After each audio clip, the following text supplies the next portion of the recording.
I'm genuinely quite surprised for the overall rating on IMDb for Iron Man 2, because the people I've spoken to about this, or people who have shared their thoughts with me about this, have not necessarily been the most positive about it.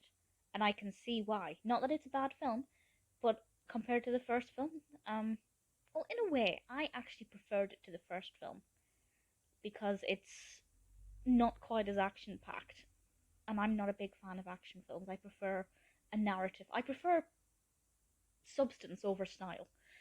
Whereas Marvel films are, they have such fantastic CGI and special effects, and they're always visually compelling, but the narratives aren't always that great. Certainly with Iron Man 1, which I watched for the first time a few days before this, it was okay. Iron Man 2, I think the narrative itself is not that great, but Tony Stark as a character, I I really thoroughly enjoyed his performance. So this sequel was released in 2010, directed of course by Jon Favreau, starring Robert Downey Jr. as Tony Stark.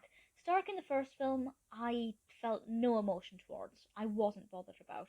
But in this film, because he's turned up his personality and he's a lot more cocky and suave in some of the wrong ways, he's just more fascinating. He's more well written.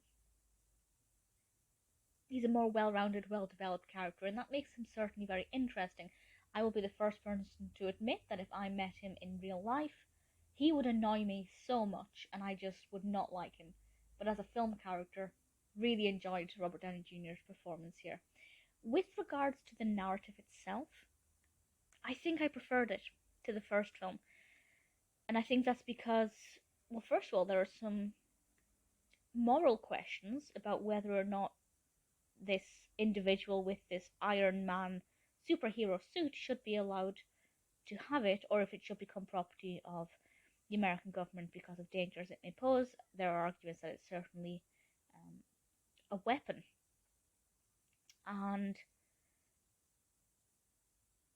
I'm not going to say too much about what happens with the nitty gritty, but I will say just expect the unexpected with certain characters, and expect the unexpected with certain narrative developments. Because while the narrative is not my favourite, I do think that it's quite style over substance, but not as much as the first film.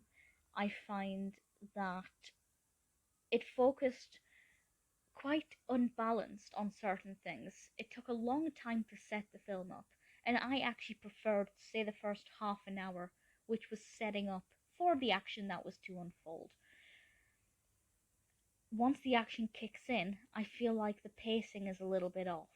And obviously, I don't want to go into too much detail about that because I don't want to spoil the narrative. But basically, Stark doesn't want to give up this Iron Man suit, and there are enemies who are determined to change that. That's all I'll say.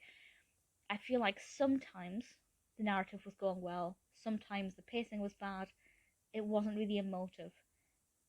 But certainly setting up was good and I enjoyed that. Tony Stark as a character I really liked. I feel like for me this one was better than the first film, just based on the kind of dialogue that I like, the characters that I like, the opportunities we had to get to know Stark as a person. I feel like the first film was more about the development of the costume. This one's more about Stark and certain moral questions. It's not bad. I'm looking forward to continuing my Marvel journey. I'm not a big Marvel fan because I've not seen very many of their films. The ones that I have seen have not been amazing. But then I'm not the biggest action adventure fan or sci-fi fan. So I'm not necessarily the target audience, but as a film fan, I feel like I need to make the effort and actually kind of enjoying these films. They're not amazing, but certainly Iron Man 2 has something going for it.